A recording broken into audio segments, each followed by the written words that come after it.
नमस्कार दोस्तों, स्वागत है आप सभी का आपके अपने YouTube channel Puneet classes Dholpur पे। जैसा कि दोस्तों आप सभी को पता है, मैं आपके लिए daily to daily marathon class लेके आ रहा हूं, जिसमें दोस्तों आपका जो क्वेश्चन है इससे बाहर नहीं जाएगा।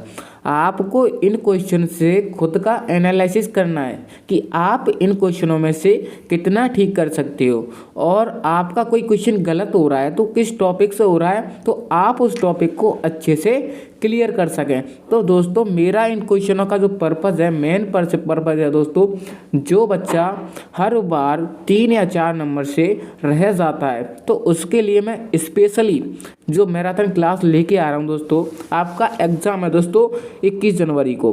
कब है दोस्तों? 21 जनवरी को है। तो आपका इतना टाइम नहीं बचा है कि आप पूरे सिलेबस को कवर कर सकें। तो सिलेबस कवर करने के लिए मैं आपको बता दूं, आपको करना क्या है, आपको प्रैक्टिस सेट सॉल्व करने हैं। प्रैक्टिस सेट्स कैसे सॉल्व करने हैं दोस्तों? आपको क्वेश्चन करने हैं 150 में से अगर आपके 80 ठीक होते हैं, 70 गलत होते हैं, तो 70 क्वेश्चन को आपको ये देखना है कि ये किस टॉपिक से गलत हुए हैं, फिर उस टॉपिक को ही पढ़ना है। और इन टॉपिक जो 80 ठीक हुए थे आपको उनको थोड़ा थोड़ा रिपीट करना है, लेकिन जहाँ गलत हुए हैं उनको थोड़ा ज़्यादा करना है। तो दोस्तों बिना टाइम गवाए शुरुआत करेंगे अपने वीडियो की। तो चैनल पर नए हैं तो चैनल को सब्सक्राइब कर लीजिए। वैसे दोस्तों मुझे पता है आप चैनल को सब्सक्राइब नहीं करते हो, आप वीडियो रेगुलर देखते हो लेकिन चैनल को सब्सक्राइब नहीं करते हो, क्योंकि मेरा जो वॉच टाइम है दोस्तों नॉट सब्सक्राइब से ज़्यादा आ रहा है। तो मैं आपके लिए इतना अच्छा कंटेंट लेके आ रहा हूँ, तो आपका इतना हक तो बनता है कि एक सब्सक्राइब तो कर ही दें। अगर वीडियो आपको अच्छा लगे तभी लाइक करना, ठीक है। तो शुरुआत करते हैं दोस्तों। आपका स्क्रीन पर आपका क्वेश्चन दिख रहा है 26, कल हमने यहीं छोड़ा था। तो आप इसका आंसर बताने की कोशिश करें। पाठ पढ़कर बच्चों से प्रश्न बनवाने से क्या होगा? यानी पाठ पढ़कर बच्चों से अगर हम प्रश्न बनवाएं तो क्या होगा? आपके ऑप्शन दे रखे हैं, आप इसका आंसर बताने की कोशिश करें दोस्तों। कमेंट कीजिए इसका आंसर। आपको 5 से 6 सेकंड का टाइम दूंगा, उसके बाद मैं इसका आंसर वो क्लियर कर दूंगा। तो आप इसका आंसर बताने की कोशिश करें। आपके ऑप्शन दे रखे हैं दोस्तों। इस बात का पता चलता है कि बच्चे प्रश्नवाचक शब्दों में से परिचित नहीं है। शिक्षक को यह जानने का अवसर मिलता है कि बच्चों ने पाठ को कितनी गहराई से समझा है। ऑप्शन सी है कच्चा कार्य की अच्छी युक्ति पूरी होती है। ऑप्शन डी है प्रश्न बनाने की आदत का विकास होता है। तो दोस्तों पाठ पढ़कर बच्चों से प्रश्न बनवाने से क्या होगा दोस्तों? प्रश्न बनवाने की आदत का विकास होता है। यानी कि दोस्तों पाठ पढ़कर हम बच्चों से प्रश्न बनवाएं तो क्या होगा दोस्तों? शिक्षक को यह जानने का अवसर मिलता है कि बच्चों ने पाठ को कितनी गहराई से समझा। तो दोस्तों जो ऑप्शन बी बता रहे हैं दोस्तों उनका राइट आंसर हो जाएगा। आप पॉजिटिव थिंक रखिए थोड़ा, यानी बच्चा गलत है तो उसको सही ठहराना है आपको। आप टीचर हो, आपको उसे अच्छे से समझाना है। तो पाठ पढ़कर बच्चों से प्रश्न बनवाने से क्या होगा? शिक्षक को यह जानने का अवसर मिलता है कि बच्चे पाठ को कितनी गहराई से समझें। जैसे कि आपने क्लास में कोई पाठ पढ़वाया, पाठ पढ़वाने के बाद आपने कहा कि बच्चों इस पाठ में से आप प्रश्न बनाओ। तो प्रश्न बनाने से आपको पता चल जाएगा कि बच्चों ने इसको कितनी गहराई से पढ़ा। तो ऑप्शन बी जो बता रहे हैं दोस्तों उनका राइट आंसर हो जाएगा। आई होप आपको अच्छे से समझ में आ रहा होगा।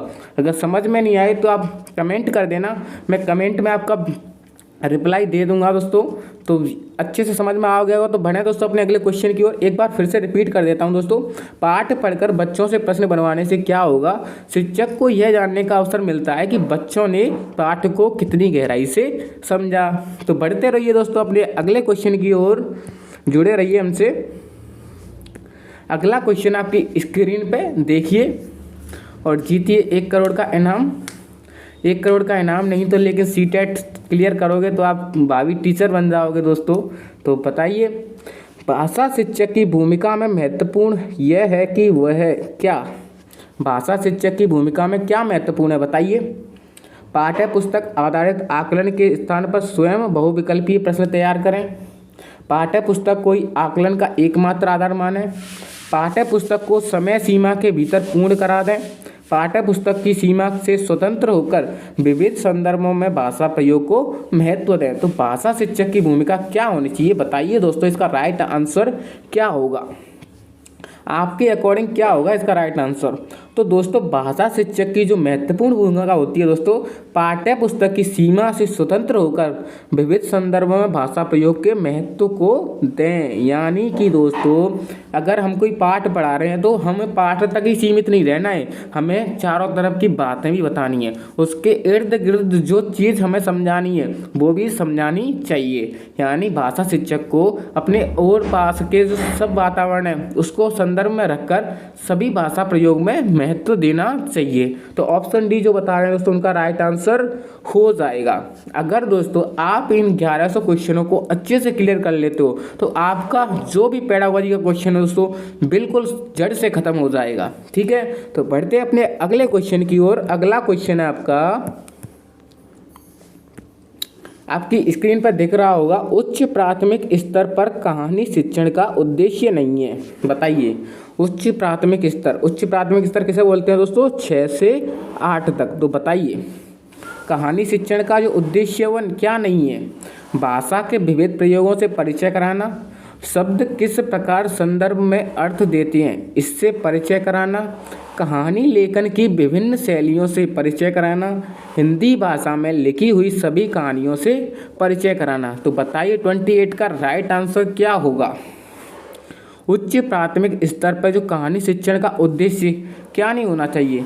तो दोस्तों भाषा के विविध प्रयोगों से परिचय कराना ये तो होना चाहिए दोस्तों, आपको पता ही है अगर हम पढ़ा रहे हैं तो भाषा के विविध प्रयोग का परिचय भी कराएंगे। ठीक है, और दोस्तों शब्द किस प्रकार संदर्भ में अर्थ देते हैं इसका परिचय कराना। तो दोस्तों हमें 6 से 8 तक तो अर्थ कराना ही चाहिए दोस्तों, तो ये भी सही है। कहानी लेखन की विभिन्न शैलियों से परिचय कराना, तो दोस्तों कहानी लेखन की सब विभिन्न शैलियों से अगर हम उनका परिचय कराएंगे जब भी बच्चा सीख पाएगा। तो ऑप्शन सी भी सही है। तो दोस्तों गलत क्या है? नहीं पूछा है, नेगेटिव आंसर पूछा है। हिंदी भाषा में लिखी गई सभी कहानियों से परिचय कराना ये जरूरी नहीं है दोस्तों कि हिंदी भाषा में जितनी भी कहानी लिखी हुई है आप उनके पाठ्यक्रम से संबंधित जो कहानी लिखी गई है आप उसको समझाइए ना।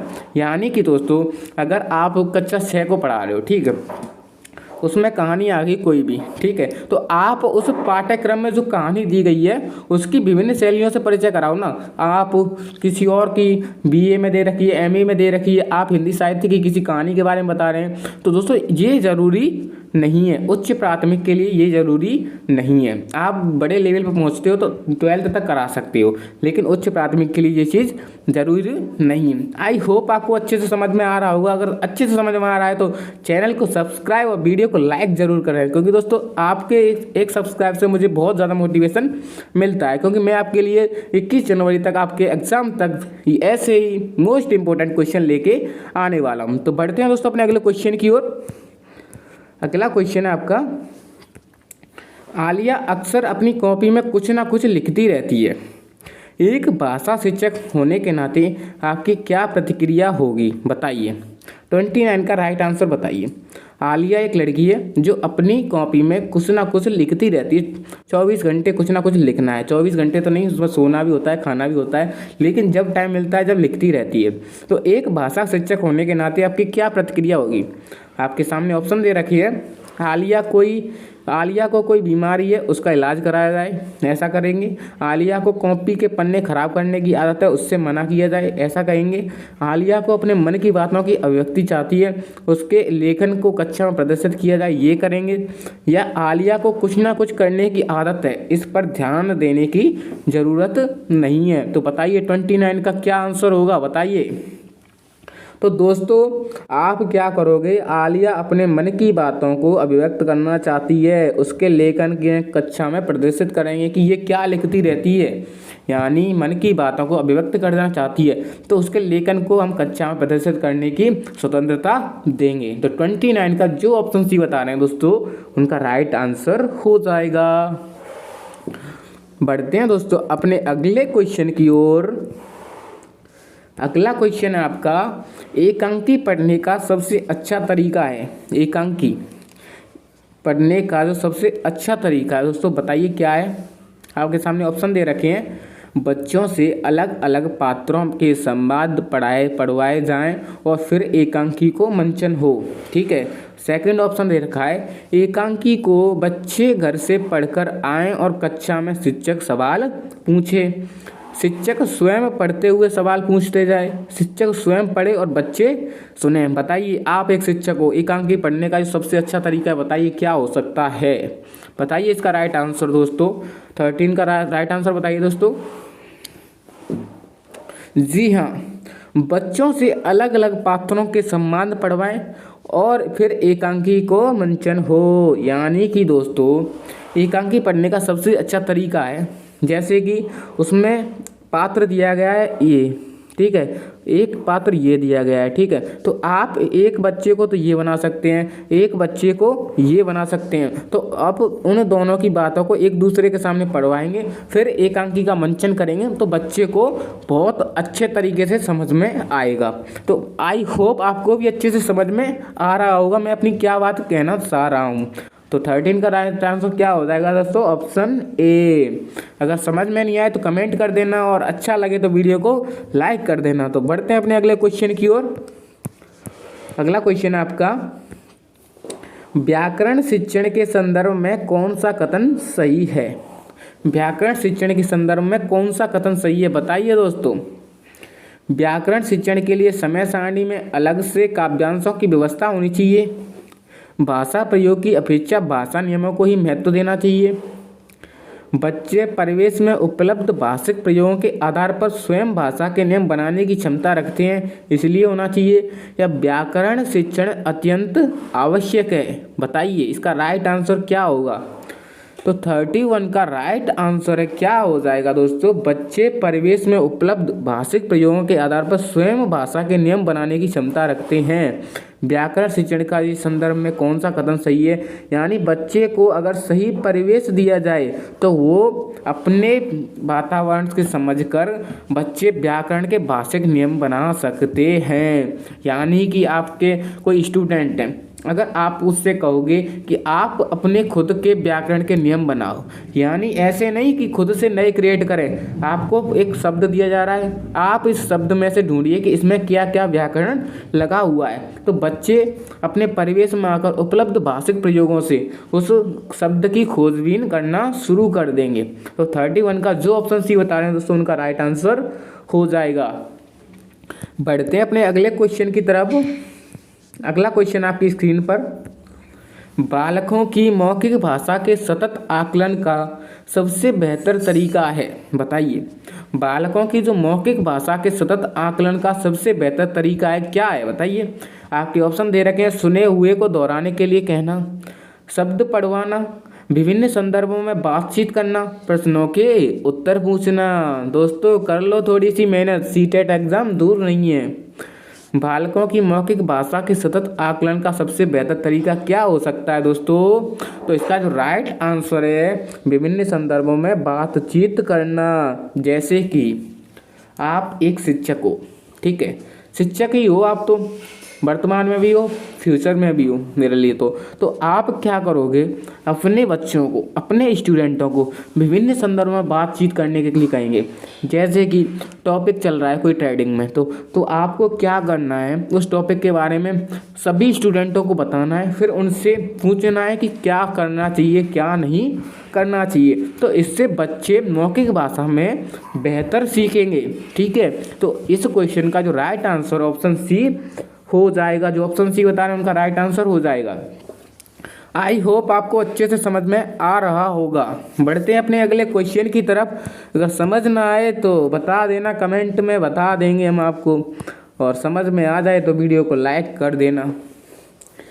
सतत और व्यापक मूल्यांकन मुख्य रूप से किस पर बल देता है, बताइए।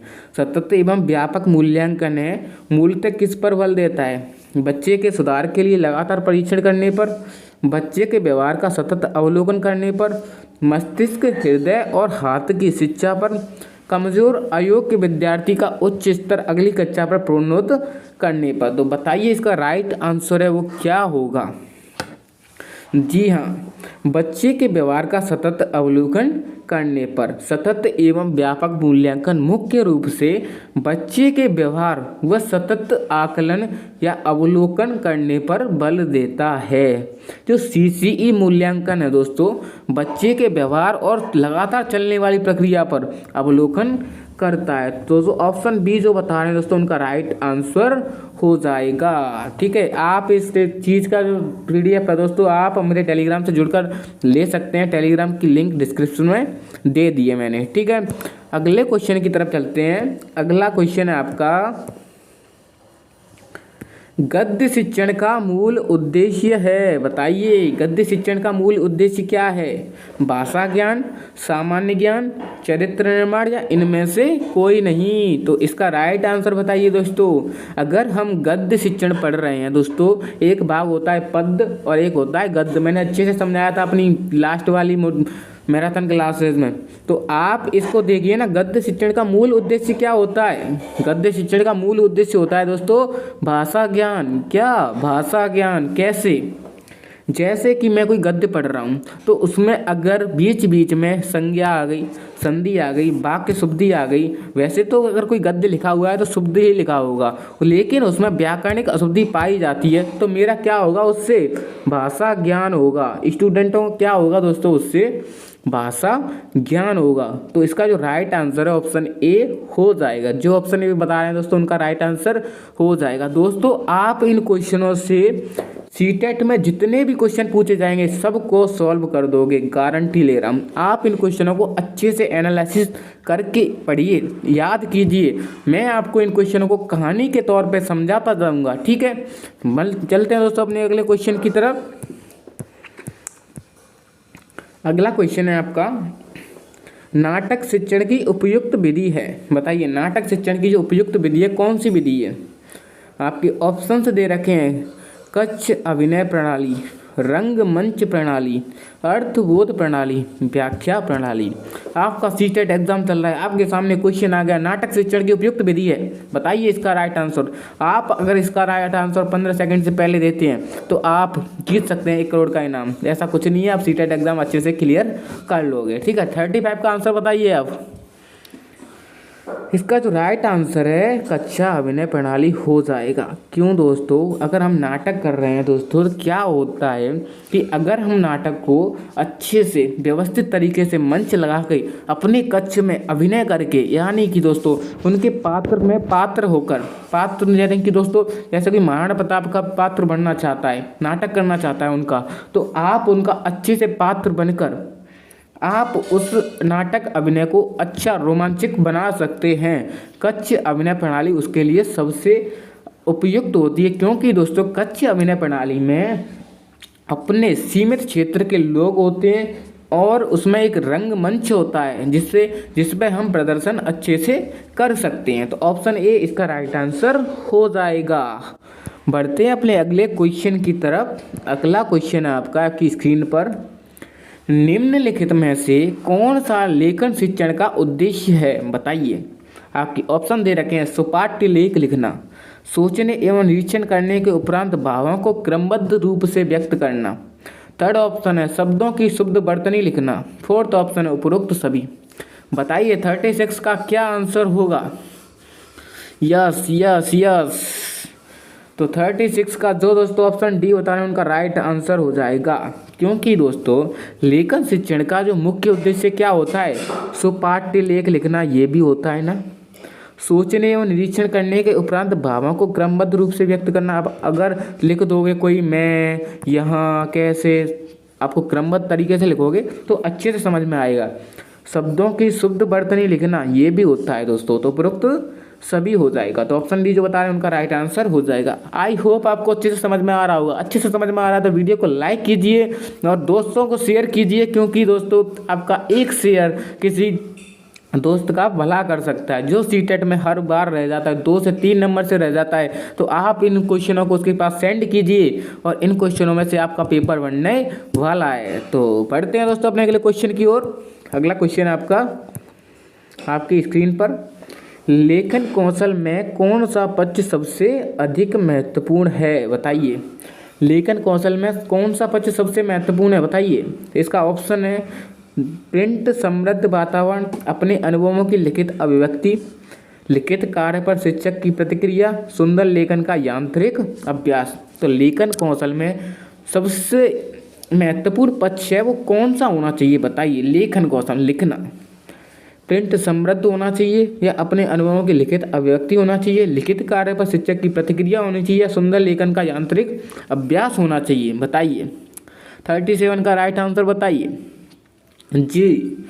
तो अपने अनुभवों की लिखित अभिव्यक्ति लेखन कौशल का सबसे महत्वपूर्ण पक्ष होता है। ऑप्शन बी जो बता रहे हैं उनका राइट आंसर हो जाएगा। दोस्तों ये वाला क्वेश्चन बहुत बार पूछा चुका है, हर टीचर के एग्जाम में पूछा गया था। हरियाणा टेट, सी टेट और केबीएस का जो एग्जाम लगा था उसमें भी पूछा गया था। ठीक है, तो अपने अनुभवों को लिखित अभिव्यक्ति करना होता है। आपका नेक्स्ट क्वेश्चन है, अगला क्वेश्चन है, बने रहिए। उसने पढ़ा, उसने खाया और उसने चीखा जैसे भाषा प्रयोग दर्शाते हैं बताइए। नियम का उल्लंघन, संदर्भ की समझ ना होना, नियम कंटेस्ट ना होना, नियमों का अति सामान्यीकरण बताइए। 38 का राइट आंसर बताइए दोस्तों। हाँ जी, तो इसका जो राइट आंसर है क्या हो जाएगा, उसने पढ़ा उसने खाया। दोस्तों क्या गलत है इसमें, उसने ये लिखा है कि नियम तो उसे पता है लेकिन उसने अति सामान्यीकरण नियम भी प्रयोग किया है। कैसे कि अगर आप वो ऐसे लिखता मैंने पढ़ा फिर खाया फिर चीखा, यानी कि दोस्तों आप ऐसे बोल सकते हैं मैंने पढ़ा फिर खाना खाया, खाना तीखा था तो मैं चीखा। लेकिन उसने क्या, उसने उसने उसने यानी एक ही इंसान के बारे में बोल रहा है लेकिन 3 वाक्य यूज कर रहा है, यानी नियम को अति सामान्यीकरण रूप से देख रहा है। तो ऑप्शन डी इसका राइट आंसर हो जाएगा। जो ऑप्शन डी बता रहे हैं उनका राइट आंसर है। ठीक है, आपको अच्छे से समझ में आ रहा होगा। बढ़ते हैं अपने अगले क्वेश्चन की तरफ। अगला क्वेश्चन है आपका आपकी स्क्रीन पर, मुहावरे और लोकोक्ति का प्रयोग करना क्या है बताइए। मुहावरे और लोकोक्ति का प्रयोग करना क्या है बताइए। आपका ऑप्शन दे रखा है भाषिक अभिव्यक्ति को प्रभावी बनाता है, केवल गद्य पाठों के अभ्यासों का हिस्सा है, व्याकरण का प्रमुख हिस्सा है, हिंदी भाषा शिक्षण का सबसे महत्वपूर्ण उद्देश्य बताइए। 39 का राइट आंसर बताइए। जी हाँ, तो मुहावरे और लोकोक्तियों का प्रयोग हम इसलिए करते हैं दोस्तों कि भाषिक अभिव्यक्ति को प्रभावी बनाया जा सके।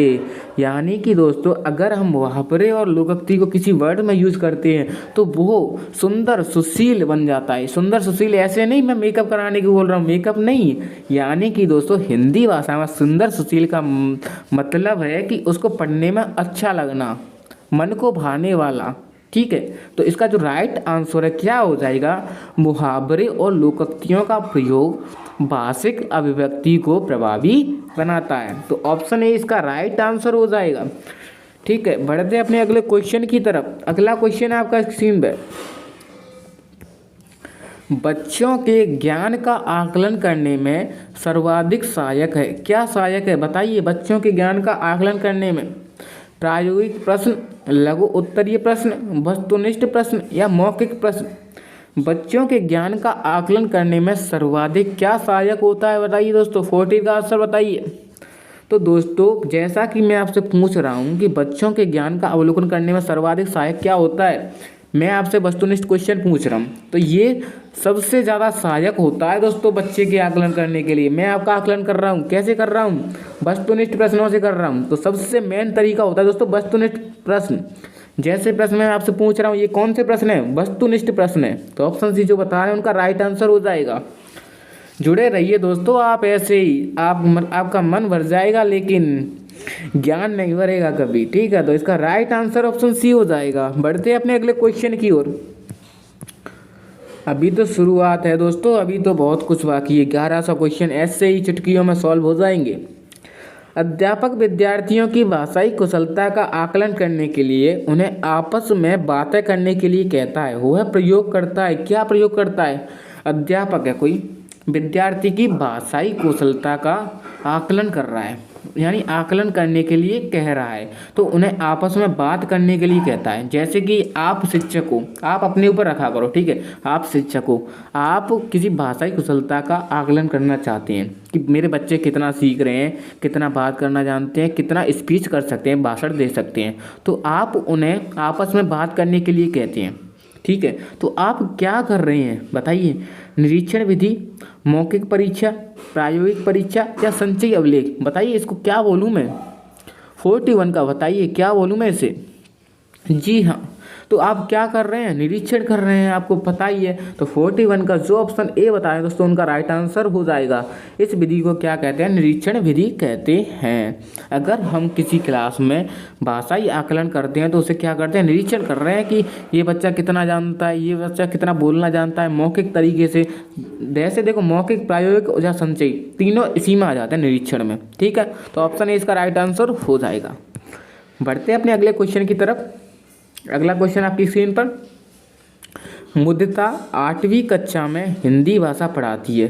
कविता के भाव के बारे में बातचीत करते समय आप उन्हें किस बात के प्रति सचेत रहने की सलाह देंगे, बताइए।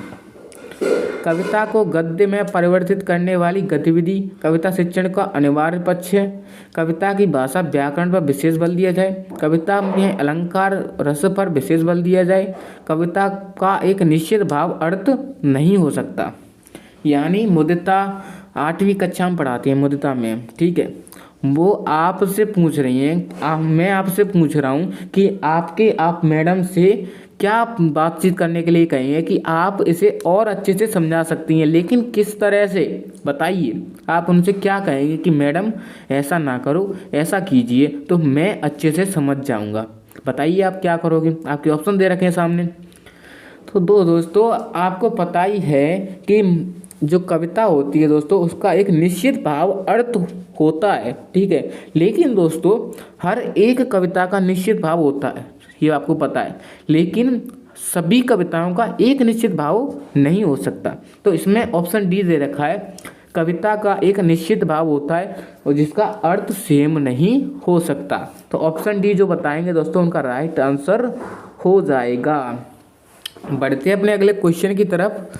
अगला क्वेश्चन आपकी स्क्रीन पर दोस्तों 43, पढ़ना के बारे में कौन सा कथन उचित नहीं है। आप पढ़ रहे हो तो आपके बारे में इसमें से कौन सा कथन उचित नहीं है, बताइए दोस्तों।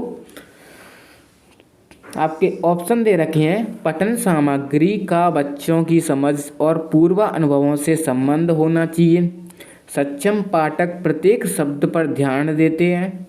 अक्षर की विशेष आकृति और उसकी एक खास ध्वनि होती है। पढ़ना उद्देश्यपूर्ण और चुनौतीपूर्ण हो। बताइए पढ़ने के बारे में कौन सा कथन उचित होना चाहिए। 43 का आंसर दीजिए, कमेंट कर दीजिए दोस्तों। तो दोस्तों इसका जो राइट आंसर है क्या होगा, सक्षम पाठक प्रत्येक शब्द पर ध्यान देते हैं। जैसे कि दोस्तों अगर मैं आपको पढ़ा रहा हूँ तो मैं प्रत्येक शब्द पर ध्यान नहीं दूंगा तो क्या होगा दोस्तों कि मेरा जो टाइम है बहुत ज़्यादा लगेगा।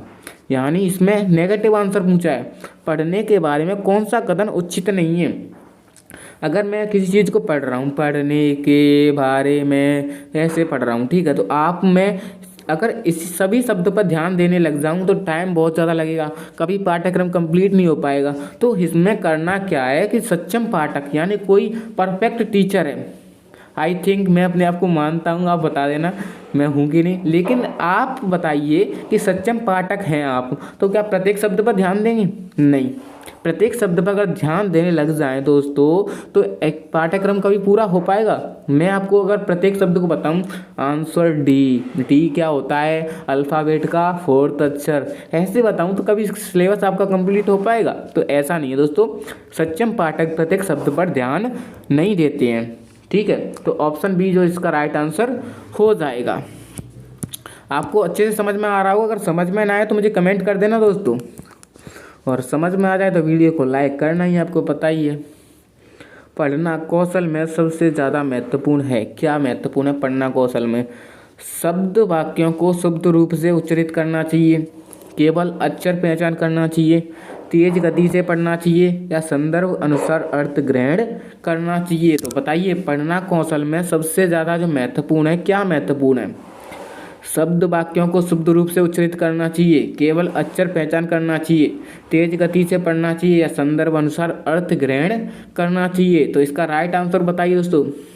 पढ़ने के लिए सबसे ज़्यादा क्या महत्वपूर्ण है? आप पढ़ रहे हो, इसके लिए क्या महत्वपूर्ण है बताइए। 44 का आंसर दीजिए। जी हाँ, तो क्या हो जाएगा? पढ़ने के लिए जो सबसे महत्वपूर्ण है दोस्तों, शब्द वाक्यों को शुद्ध रूप से उच्चारित करना, केवल अक्षर पहचान, तेज गति से पढ़ना, ये नहीं है दोस्तों। सबसे इम्पोर्टेंट होगा संदर्भ अनुसार अर्थ ग्रहण करके पढ़ना। तो ऑप्शन डी जो बता रहे हैं दोस्तों, उनका राइट आंसर हो जाएगा। बढ़ते हैं अपने अगले क्वेश्चन की तरफ। अगला क्वेश्चन आपकी स्क्रीन पर दोस्तों। सुलेखा ने पाठ को पढ़ाते हुए जीवन को जिंदगी पढ़ा। सुलेखा पाठ पढ़ा रही है, सुलेखा मैम है अपनी, कोई दिक्कत नहीं, जानकार है, बता देना कोई बात करवानी हो तो।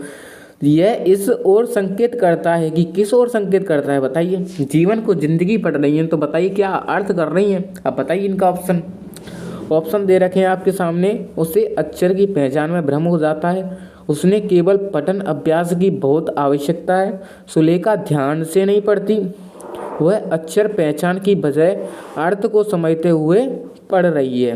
तो दोस्तों आपको मैंने बता दूं कि वह अक्षर पहचान की बजाय अर्थ को समझकर पढ़ रही है। ऑटोमेटिक पॉजिटिव रहना है, हमेशा पॉजिटिव रहना है, पॉजिटिव थिंक रखो अपने अंदर। ये मत समझना है कि सुलेखा मैम पे पढ़ना नहीं आता, तो ऐसा नहीं है, वो अर्थ समझ के आपको पढ़ाना चाह रही हैं। ठीक है, तो ऑप्शन डी जो बता रहे हैं उनका राइट आंसर हो जाएगा।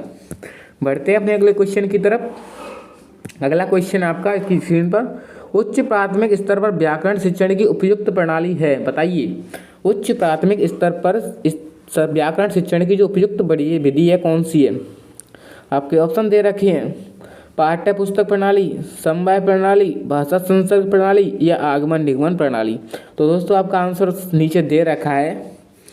मैं वैसे आपको एक चीज़ बता दूं दोस्तों, व्याकरण शिक्षण की अगर सबसे उपयुक्त विधि कभी भी जिंदगी में पूछ ली जाए आपसे, तो अगर उसमें ऑप्शन आगमन निगमन दे रखा है तो आपको आगमन निगमन ही बताना है। क्योंकि दोस्तों अगर उच्च प्राथमिक स्तर पर हम उदाहरण से नियम से उदाहरण दोनों तरीके से पढ़ाएंगे तो क्या बच्चे के कोई डाउट रह जाएंगे?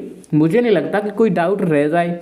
तो आगमन निगमन सबसे सर्वश्रेष्ठ, पूरे शिक्षण में सबसे सर्वश्रेष्ठ विधि कौन सी है? आगमन निगमन। ठीक है, आगमन निगमन अलग अलग लिखी हुई है, तो आप आगमन विधि की तरफ जाएंगे, लेकिन दोस्तों हिंदी शिक्षण में लिखी गई हैं तो आप निगमन की तरफ जाएंगे। ठीक है, लेकिन दोनों साथ साथ में कभी लिखी आ जाएं तो आपको आगमन निगमन दोनों की तरफ जाना है। तो 46 आपको समझ में आ गया होगा। इसका जो राइट आंसर है, जो ऑप्शन डी बता रहे हैं, उनका राइट आंसर हो जाएगा। अगले क्वेश्चन की तरफ चलते हैं दोस्तों। अगला क्वेश्चन है आपका आपकी स्क्रीन पर, वाक्य शिक्षण के लिए यह आवश्यक है कि छात्रों को गठन की सामान्य बातों से भली भांति परिचय करा दिया जाए। अर्थ अथवा भाव गोतन की दृष्टि से वाक्य के कितने प्रकार होते हैं बताइए। तो इसका जो राइट आंसर है बताइए आप, 1, 2, 5 या 8। यार देखो क्वेश्चन कितना घुमा दिया, मतलब आप खुद सोचो। इसमें पहला वाक्य लिखा हुआ है, वाक्य शिक्षण के लिए यह आवश्यक है कि छात्रों को गठन की सामान्य बातों से भली भांति परिचय करा दिया जाए।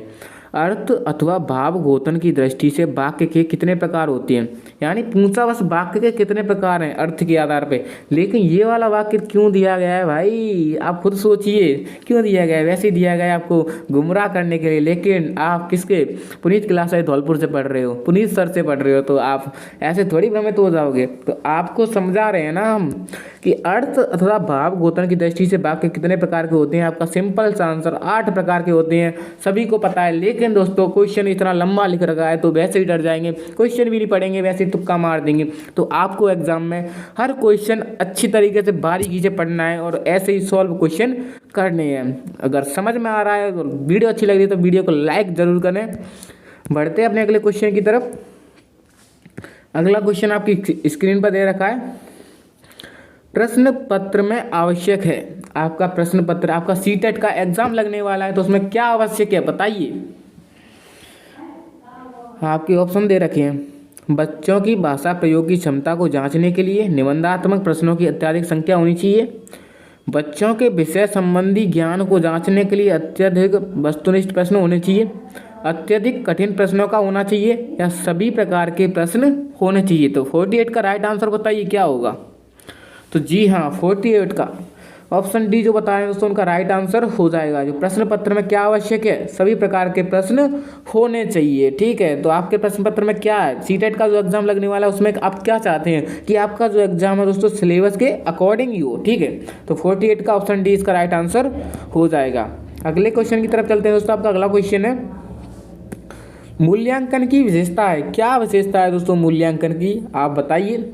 विषय वस्तु पर अधिभार हो, बिना किसी भेदभाव के मूल्यांकन करना चाहिए, प्रश्नों का कठिन स्तर होना चाहिए, अत्यधिक सख्ती से उत्तर जांचना चाहिए। आपका एग्जाम लग रहा है तो आपकी जो मूल्यांकन है कॉपी जचनी चाहिए। कैसे जचनी चाहिए तो बताइए आप। आपके बारे में ये क्वेश्चन तो आपसे बेहतर कौन जान पाएगा। आपको यही कॉन्फिडेंस रखना है कि मेरे बारे में पूछा तो मैं मुझे ही बताना है। तो बताइए इसका राइट आंसर क्या होगा। मूल्यांकन की जो विशेषता है दोस्तों क्या होनी चाहिए, बिना किसी भेदभाव के मूल्यांकन करना चाहिए। ठीक है, तो ऑप्शन बी जो बता रहे हैं उनका राइट आंसर हो जाएगा। अगर वीडियो अच्छी लगी तो वीडियो को लाइक करें और चैनल पर नए हैं तो चैनल को सब्सक्राइब करें। अभी रुको, वीडियो एंड नहीं हो रही, अभी तो बहुत कुछ बाकी है। अगला क्वेश्चन है आपका, भाषा शिक्षण में पाठ्य पुस्तकों के अतिरिक्त कौन सा सबसे कम प्रभावशाली है, बताइए। 50 का आंसर दीजिए दोस्तों।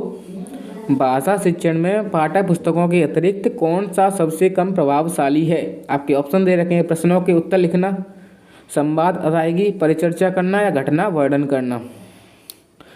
बताइए इसका राइट आंसर क्या होगा। भाषा शिक्षण में पाठ्य पुस्तकों के अतिरिक्त कौन सा सबसे कम प्रभावशाली है। तो दोस्तों मैं आपको बता दूं कि देखो, पाठ्य पुस्तक हम लिख रहे हैं तो उसमें बहुत मेहनत चाहिए, लेकिन उससे थोड़ा कम प्रभावशाली क्या है, प्रश्नों के उत्तर लिखना। यानी ये कम प्रभावशाली नहीं है, यानी पाठ्य पुस्तकों की अपेक्षा थोड़ा कम है। आप संवाद अच्छे तरीके से लिख सकते हो, आपने देखा और लिख सकते हो, परिचर्चा भी अच्छे तरीके से कर सकते हो, घटना वर्णन भी कर सकते हो, लेकिन प्रश्नों के उत्तर जब भी लिख सकते हो जब आपने पाठ्य पुस्तक पढ़ी है, अच्छे से याद है। ठीक है, तो प्रश्न पत्र लिखना उससे थोड़ा कठिन काम है। ठीक है, पाठ्य पुस्तक तो आप लिख लोगे, लेकिन दोस्तों उससे थोड़ा कम प्रभावशाली काम क्या है, प्रश्न पत्रों के उत्तर लिखना। आपको सभी प्रश्नों के जो उत्तर है कहानी की तरह याद करने हैं, आपको खुद पर एनालिसिस करके चलना है। ठीक है, तो इसका राइट आंसर हो जाएगा ऑप्शन ए, प्रश्नों के उत्तर लिखना। ठीक है, आप कमेंट करके बताएं कि आपको ये वाला क्वेश्चन पता था। अगला क्वेश्चन की तरफ चलते हैं। अगला क्वेश्चन है आपका, लेखन क्षमता का विकास करने के संदर्भ में आपके लिए सबसे अधिक महत्वपूर्ण है। बताइए क्या महत्वपूर्ण है आपके लिए सबसे महत्वपूर्ण। सुंदर लेखन का अभ्यास करना, मानक वर्तनी का प्रयोग करना, सुनी पढ़ी और समझी हुई बातों की स्वाभाविक लिखित अभिव्यक्ति करना, दिए हुए बिंदुओं को निर्देश के आधार पर निबंध लिखना। बताइए 51 का राइट आंसर बताइए दोस्तों। यानी लेखन क्षमता का विकास कर रहे हैं, जैसे कि मैं अपनी लिखावट को सुधार कर रहा हूँ या लेखन क्षमता को बढ़ा रहा हूँ, लेखन की स्पीड बढ़ा रहा हूँ, तो मैं इसके लिए क्या महत्वपूर्ण, सबसे अधिक महत्वपूर्ण क्या चीज़ है। आप भी सोचिए अपने बारे में कि मैं लेखन क्षमता को बढ़ाना चाहता हूँ, तो उसके लिए सबसे अधिक महत्वपूर्ण क्या होना चाहिए। सुंदर लेखन का अभ्यास होना चाहिए, मानक वर्तनी का प्रयोग करना चाहिए, या सुनी पढ़ी और समझी हुई बातों को स्वाभाविक लिखित अभिव्यक्ति होनी चाहिए। तो दोस्तों आपके अकॉर्डिंग भी यही होगा और मेरे अकॉर्डिंग भी यही होगा और बोर्ड के अकॉर्डिंग भी यही होगा। लेखन क्षमता का अगर आपको सबसे अच्छे तरीके से विकास करना है तो क्या करना है, सुनी पढ़ी और समझी हुई बातों को स्वाभाविक लिखित अभिव्यक्ति करना है। तो ऑप्शन सी इसका राइट आंसर हो जाएगा। जो ऑप्शन सी बता रहे हैं उनका राइट आंसर हो जाएगा। तो जुड़े रहिए आप दोस्तों ऐसे ही मेरी मैराथन क्लास के साथ। अगर वीडियो अच्छी लगी तो वीडियो को लाइक करें और चैनल पर नए हैं तो सब्सक्राइब कर ही लीजिए, क्योंकि 21 जनवरी बहुत दूर है और आपके मैराथन क्लास यहीं से मिलने वाली है। बढ़ते हैं अपने अगले क्वेश्चन की तरफ। अगला क्वेश्चन है आपका, गद्य पाठों के शिक्षण का उद्देश्य नहीं है। गद्य पाठों का जो शिक्षण का उद्देश्य है उसका उद्देश्य क्या नहीं है, बताइए। समृद्ध भाषा प्रयोगों के उदाहरण प्रस्तुत करना, समस्त गद्य विद्याओं का पूर्ण ज्ञान देना, भाषा संरचना की समझ बढ़ाना, विभिन्न प्रकार की भाषिक प्रयुक्तियों का परिचय देना। तो 52 का जो राइट आंसर है क्या हो जाएगा, गद्य पाठ का जो शिक्षण का उद्देश्य है वो क्या नहीं होना चाहिए दोस्तों, तो समस्त गद्य विद्याओं का पूर्ण ज्ञान देना, यही नहीं होना चाहिए। क्योंकि दोस्तों आप अगर गद्यांश कोई भी गद्यांश पढ़ रहे हो तो उसमें समस्त गद्य विद्याओं का पूर्ण ज्ञान नहीं दिया जाता, केवल एक शीर्षक पर बात की जाती है। आपको बात समझ में आ रही है दोस्तों, जैसे कि कोई गद्यांश दिया गया है, जल के ऊपर दिया गया है, ठीक है, तो आपको पूरा विवरण दिया होगा, लेकिन उसमें शीर्षक क्या है, जल के ऊपर बात हो रही है।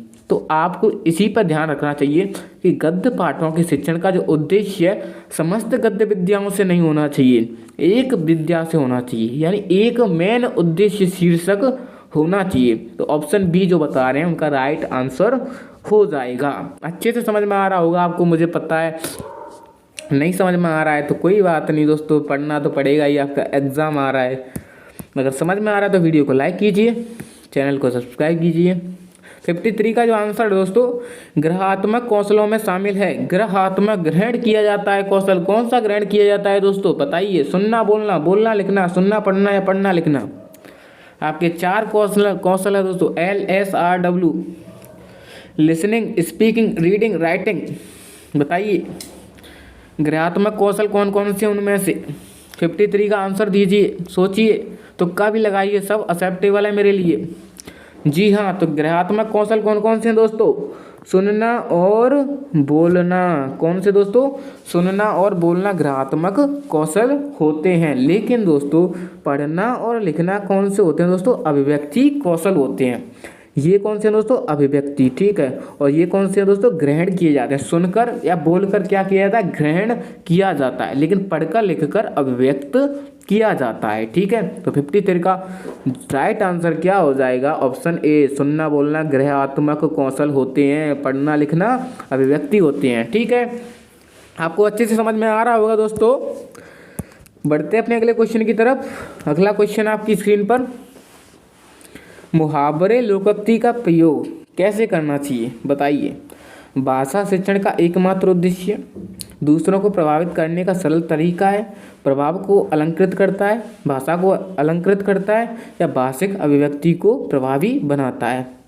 तो मुहावरे लोकोक्तियों का प्रयोग क्यों करते हैं दोस्तों बताइए।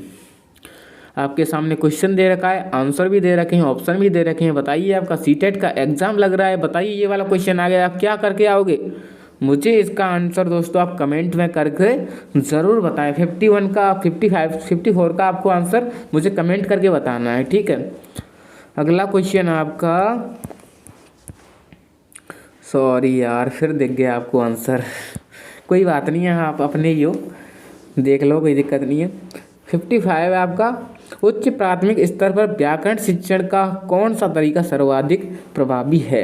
आपके ऑप्शन लिख रखे हैं, व्याकरणिक बिंदुओं पर कार्यपत्रक तैयार करके बच्चों को देना, बच्चों को भाषा प्रयोगशाला में व्याकरणिक कोटियों का अभ्यास कराना, व्याकरण के बिंदुओं पर एक एक करके चर्चा करना, पढ़ाए जा रहे पाठ के संदर्भ में आए किसी व्याकरणिक बिंदु को स्पष्ट करना। तो 55 का जो राइट आंसर बताइए दोस्तों क्या हो जाएगा, उच्च प्राथमिक स्तर पर व्याकरण शिक्षण का कौन सा तरीका सबसे प्रभावी होगा।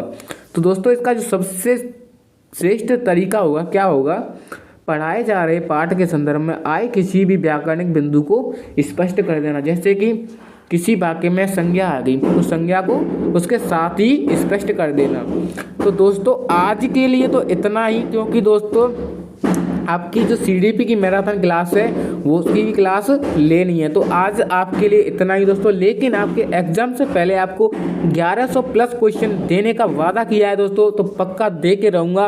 अगर आपने अभी तक चैनल सब्सक्राइब नहीं किया है तो चैनल को सब्सक्राइब कर लीजिए, क्योंकि दोस्तों डेली शाम 6 बजे पेडागोजी की क्लास और सुबह 10 बजे CDP की क्लास आपको इसी YouTube चैनल पर मिलने वाली है। तो आप इस YouTube चैनल को ज्वाइन कीजिए, सब्सक्राइब कीजिए, और पुनीत क्लासेस धौलपुर के नाम से टेलीग्राम चैनल है PDF के लिए, वहाँ पर ज्वाइन कीजिए और आपको वहाँ पर daily to daily class wise PDF मिलते रहेंगे। PDF से क्या फ़ायदा होगा दोस्तों, आप इनको अगर आंखों से देख भी लोगे ना तो क्वेश्चन आपको रिपीट होने लग जाएंगे, याद होने लग जाएंगे। तो आपको एग्जाम टाइम पे अगर एक बार इनको देख लेते हो पूरी क्लास देखने की ज़रूरत नहीं पड़ेगी। ठीक है, तो मिलते हैं अपनी नेक्स्ट वीडियो के साथ। लास्ट तक बने रहने के लिए थैंक यू, धन्यवाद। मिलते हैं अपनी नेक्स्ट वीडियो के साथ, बाय।